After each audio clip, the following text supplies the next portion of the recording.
Fala pessoal, tudo bem com vocês? Aqui é o Jonathan falando. Bora continuar nossa série de vídeos falando sobre o Paulistão além dos quatro grandes São Paulo, sobre as 12 equipes que compõem o estadual mais forte do país. Então já peço para você, deixe seu like no vídeo, se inscreva no canal se ainda não for inscrito e dê aquela força divulgando esses e demais vídeos para ajudar quem está começando. O primeiro vídeo foi sobre as duas equipes que vieram da Série 2, né, Capivariano e Primavera. O segundo vídeo foram das duas equipes que subiram no ano passado e se mantiveram na divisão, Belo Clube e Noroeste. E agora, no terceiro vídeo, vamos para a região do DDD 017 para falar dos dois representantes dela, Mirassol e Novo Horizontino. Duas equipes também amarelas, né? Até por isso eu tô aqui com a camisa do Brasil, que é a única camisa amarela que eu tenho para representar, entre aspas, as duas equipes. Começando, e não tem como ser diferente, falar do Mirassol, né? O Mirassol que teve um 2025 espetacular, um brasileirão histórico, terminando no G4, sendo um time de menor orçamento, conseguiu uma campanha espetacular, a campanha mais surpreendente da história dos pontos corridos, a melhor campanha na história de um estreante. Eu acho que foi a melhor campanha na história de um time vindo da Série B, agora eu fiquei bateu essa dúvida. Mas assim, uma campanha de G4, vaga direta para a Libertadores pela primeira vez na sua história, e sem perder nenhum jogo no seu estádio, que é o Maião, que foi realmente uma fortaleza para o time do Mirassol. Essa vai ser a 16ª participação do Mirassol na Elite, e a melhor colocação foi o terceiro lugar em 2020, que tem duas semifinais na história, em 2020 ficou com o terceiro. Tenta repetir, quem sabe chegar na semifinal mais uma vez, e aí sonhar com uma final. No ano passado, o Mirassol chegou ao mata-mata, mas acabou caindo nas quartas finais para o Corinthians, que foi o campeão, e foi um jogo duro até. O Mirassol fez um jogo duro contra o Corinthians nas quartas, mas aí no Mirassol já mudança, né? Aquele trabalho com o Barroca não deu certo. Esse período pós-queda do Paulistão brasileiro foi muito importante. A chegada do Guanais, que era uma aposta, e para o time começar melhor o campeonato. O Paulistão no ano passado, o Mirassol até começa bem, mas depois o time na reta final tem uma queda muito grande de desempenho, classifica para o mata-mata muito pelos pontos que fez no início. E nas quartas até faz um jogo duro com o Corinthians, mas é eliminado. 2026, que é um ano de calendário cheio para o Mirassol, porque eles, além do Paulistão, tem o Brasileirão, Série A, a Copa do Brasil e a Libertadores. Quem diria, né? Incrível. Sempre que eu penso que o Mirassol vai disputar a Libertadores é algo, cara, maravilhoso. É uma equipe do interior jogando uma competição tão grande assim e por meio de uma campanha tão histórica. Até por isso, temos que ver qual vai ser o foco do Mirassol no Paulistão, né? Porque o Paulistão vai estar no meio junto com o Brasileiro, o Mirassol vai ter que dividir a atenção com outras competições. Vamos ver a capacidade do time lidar com várias competições ao mesmo tempo. O técnico ainda é o Rafael Guanais, ele renovou, mesmo tendo interesse de outros clubes e proposta do Botafogo, ele ficou para conduzir esse trabalho por mais um ano. Eu estou gravando esse vídeo aqui no dia 5 de janeiro, então caso movimentações, saídas ou contratações oficializadas depois disso, tanto o Mirassol quanto o Novo Horizontino, caso eu não falhe quando você for ver esse vídeo, é por causa disso. Eu estou gravando aqui na noite do dia 5, estou falando tudo que vem a acontecer até agora, que é a maioria das movimentações, né? O Mirassol ainda pode ter mais coisas, mas a maioria dos times do Paulistão já estão com o elenco bem desenhado e definido já nessa parte, principalmente os times que estão sendo citados nessa série. Entre as saídas do Mirassol, várias saídas importantes do time titular, né? Perdeu o zagueiro o James, que foi pro Fluminense, que se destacou muito bem. O meio-campo foi muito desfalcado, porque ele perdeu de uma vez o Danielzinho, que era o motor desse time, né? Era a peça fundamental da engrenagem ofensiva, que foi para o São Paulo, e o suprimente na saída do Gabriel, que trocou o Mirassol pelo Sport Cristal do Peru. Essa foi a mais surpreendente. Além disso, o Chico da Costa também saiu, né? Não renovou o seu contrato com o Selo, deve estar indo para o Cruzeiro. E o Lucas Ramon, oficialmente ele não saiu, só que o contrato dele acaba em maio e o São Paulo está querendo contratar. Tem já um acordo, no momento que eu estou gravando esse vídeo, para pré-contrato, né, para ele vir depois do final do contrato, mas o São Paulo tenta antecipar isso. E a gente está falando de titulares aqui. 4 titulares constantes, né? James, Gabriel, Danielzinho, Lucas Ramon, mais o Chico da Costa, que entrava bastante, era titular, outras vezes não, mas era um jogador muito importante no elenco. Tem também outras saídas de jogadores assim que eram reservas. O Mirassol também abriu espaço no seu elenco, jogadores que acabaram não tendo o desempenho esperado, jogadores mais de composição de banco, apostas ali que não foram para frente. Mas as principais saídas foram essas mudanças no time titular. A gente fala do Mirassol, perdendo 4 a 5 peças, sendo duas no setor do meio campo e 2 caras importantes que combinavam tanto a capacidade de criação de jogo, principalmente o Danielzinho. Eu acho dessas saídas, a mais difícil de ser reposta é a do Danielzinho, pela característica dele, porque ele acrescentava ao time. Entre as permanências, a gente tem a permanência de vários jogadores importantes. O Walter permaneceu, para mim foi o melhor goleiro do Campeonato Brasileiro.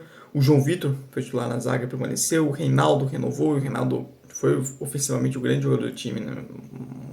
Talvez a melhor temporada dele no futebol brasileiro. José Aldo, que foi uma peça que se mostrou importante no meio campo, permaneceu. O Negueba, com opção de ponta, o Neto Moura e o Alisson. Eles são os principais permanentes, jogadores que tiveram mais destaque, mais minutagem nesse time. Acho importante manutenção de destaques e lideranças como Walter e Reinaldo. Também José Aldo e Neto Moura como opções no meio campo, que podem ser titulares em vários momentos, além do Negueba, que é um cara já histórico no clube. Até o momento das contratações já anunciadas pelo Mirassol, tem o Eduardo, meia ex-Cruzeiro e Botafogo, o Denilson, volante revelado no Cuiabá, o Lucas Mugni, que vem do Ceará, um jogador também experiente, o Natan Fogaça e o Rodrigo Rodrigues, dois pontas vindos da Série B, o Natan do Novo Horizontino e o Rodrigo vindo do Operário, o Yuri Lara, aquele volante ex-Vasco, que estava jogando no futebol japonês, e o André Luiz, que vem como atacante, que vem em destaque no futebol chinês. Cara, você vê que tem uma subida no patamar de alguns nomes, pô, o Eduardo, o Lucas Mugni, o Denilson, esses caras já mostram uma subida do patamar do Mirassol no mercado. Ao mesmo tempo, você também tem apostas que são características do clube, como foi na montagem do elenco brasileiro de 25. Nomes como Natan Fogaça, o Rodrigo Rodrigues, o André Luiz, você já começa com essas apostas. As apostas do setor ofensivo são jogadores que eu não vejo partido como titular, esses dois principalmente, mas podem ser úteis no elenco. Tem o André Luiz, que é uma aposta para o comando de ataque, um cara que vem muito bem no futebol chinês, mas é claro que tem a diferença de nível, questão de adaptação, mas o Mirassol buscando um jogador que está de fora, buscando também mercados mais alternativos, né, já que o mercado brasileiro está cada vez mais inflacionado. Para o meio campo, ele fez até que 4 contratações para tentar não só suprir a saída de Denilson, de Danielzinho e Gabriel, o Rony Moura também, que era a opção do banco que saiu, Iago Felipe, mas suprir e dar mais encorpar esse elenco, mas são jogadores características diferentes, né? O Eduardo, até pelo momento da carreira, ele não é mais aquele meio campista, né? Ele jogava uma faixa maior de campo, hoje ele é um cara que joga mais próximo do gol, em alguns momentos pode até ser um falso 9, até pela estatura dele. O Denilson eu acho uma aposta bem interessante, ele surgiu muito bem no Cuiabá, até na Série A, mas questões extracampo, né? Acabou perdendo um pouco de espaço, mas é um jogador ainda jovem, né? Se conseguir botar a cabeça novamente no lugar e recuperar o bom nível que ele mostrou no Cuiabá, é um reforço para ser interessantíssimo para o Mirassol.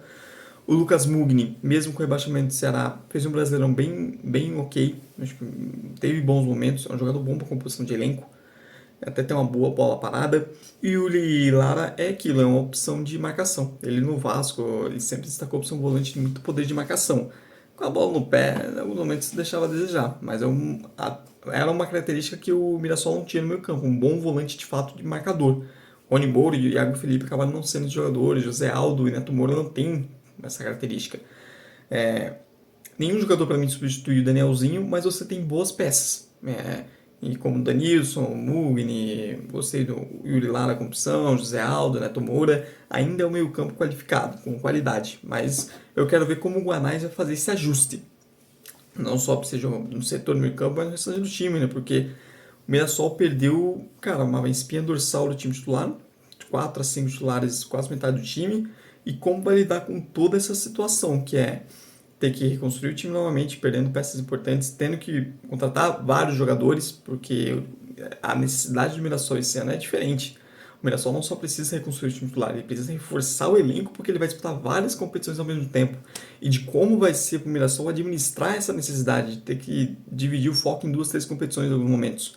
De como vai ser essa rodagem do elenco. O Mirassol no Brasileirão Série A, até por não disputar outra competição, teve mais condições de jogar com o time titular, força máxima, mais vezes que outros times.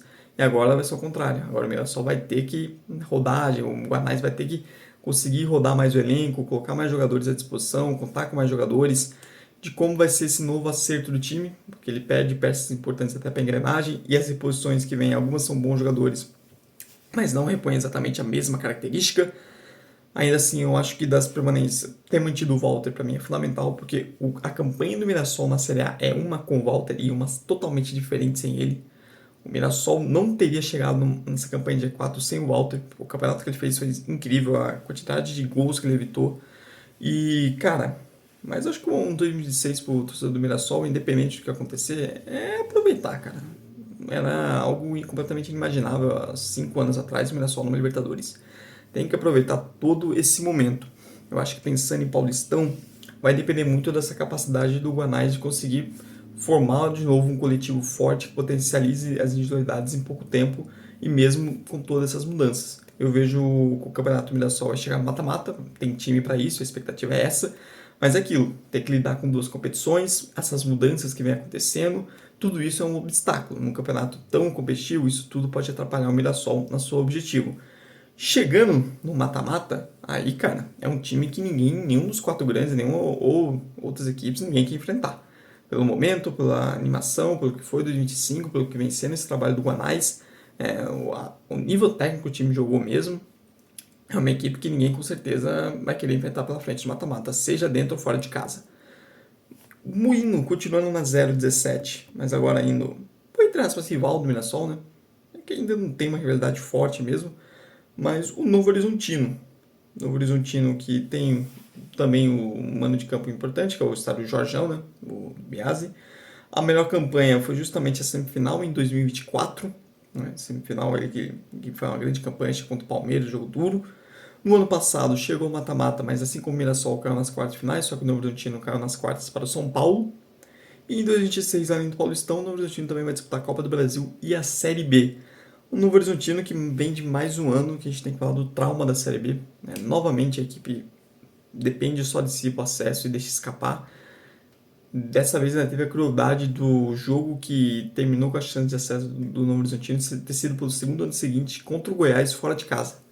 Foi assim em 2024, só que era a última rodada do Novo Horizontino, dependia apenas de uma vitória, ou até de empate pelos resultados, né, que estavam acontecendo. E agora foi em 2025, na penúltima rodada, o time perde para o Goiás e vai à última rodada sem chance de acesso, mesmo tendo passado boa parte do campeonato ali no G4, brigando pelas posições e em determinados momentos precisando de si mesmo para subir. Cara, é frustrante. É o terceiro ano seguido que o Novo Horizontino bate na trave do acesso à Série A. E de novo, tem que repetir todo o mesmo processo de mudanças no elenco, de tentar melhorar, de tentar buscar esse pouquinho que falta para esse acesso. Mantém o técnico, o Anderson Moreira chega durante a Série B e vai iniciar o trabalho em 2026. A equipe tem saídas importantes, né? Uma pequena reformulação no elenco. O goleiro Ayrton saiu, o zagueiro Rafael Donato foi inclusive para o Guarani, outro experiente zagueiro César Martins saiu, o Rodrigo Soares, que era um titular importante da equipe, também saiu lá na lateral. No meio campo, o William Farias já não era titular, saiu. O Matheus Friso, esse sim, uma saída importante. E o Luca também, um jogador experiente, assim como o Rafael Donato foi também para o Guarani. Aliás, o Luca no Guarani é uma das grandes transferências desse Paulistão. Entre as permanências, tem jogadores importantes, um jogador que estão há mais tempo no clube, assim, identificado, como o goleiro Jordi, que já não está no melhor nível, tanto que virou reserva, mas ainda é um cara importante de liderança. O zagueiro Renato Palme, o Oyama ficando, e esse aí é uma peça importante no meu campo. O experiente Marlon, assim como o Jordi, é um cara de liderança no elenco, identificado, já está há anos no clube. E o Romulo, que é aquele mesmo que se destacou no Horizontino, foi vendido para o Palmeiras, voltou, não teve sequência no Palmeiras, voltou para o empréstimo e vai continuar emprestado para o Verdão para disputar o Paulistão pelo Novo Horizontino. Até o momento, o Novo Horizontino ativo no mercado, fez várias contratações até o momento desse vídeo. Por gol, contratou o César, goleiro já rodado em Série B, eu acho uma aposta válida. Para a defesa, você tem o Gabriel Bahia, você tem o Eduardo Brock, bastante experiente. O Ivan Alvarinho, ex-Guarani, jogador também rodado. Ex-Amazonas também, jogou base do Boca. Você tem Matheus Bianchi, Juninho, Leonaldi chegando para o meio campo, Hélio Borges, Vinícius Paiva e Nicolas Careca para o setor ofensivo. É um Novo Horizontino que, mais uma vez, se reconstruindo, fazendo mudanças, tentando melhorar e apostando muito nisso, nessa capacidade que o time tem de ano após ano de se manter competitivo. Tem saídas importantes que vão ser assistidas? Tem. Alguns jogadores com mais qualidade técnica.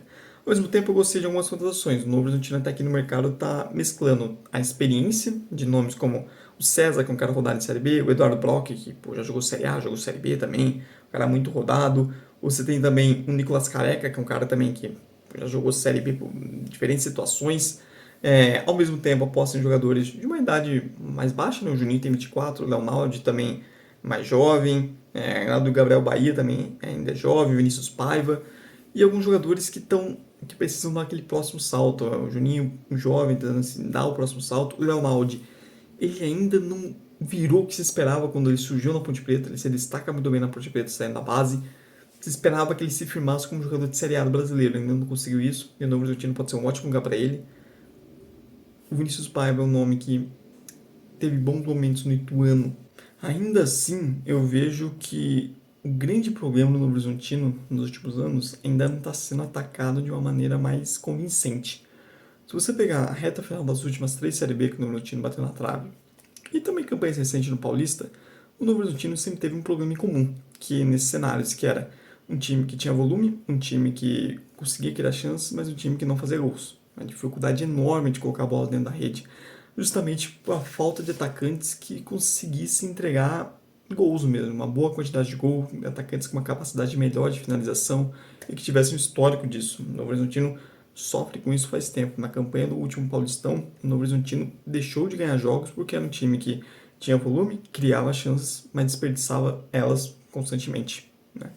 E as contratações de Vinícius Paiva, Nicolas Careca, Rômulo, a manutenção dele, são jogadores que podem ajudar, mas que nenhum deles passa a certeza de ser justamente esse homem-gol que falta ao Novo Horizontino para finalmente dar o próximo passo.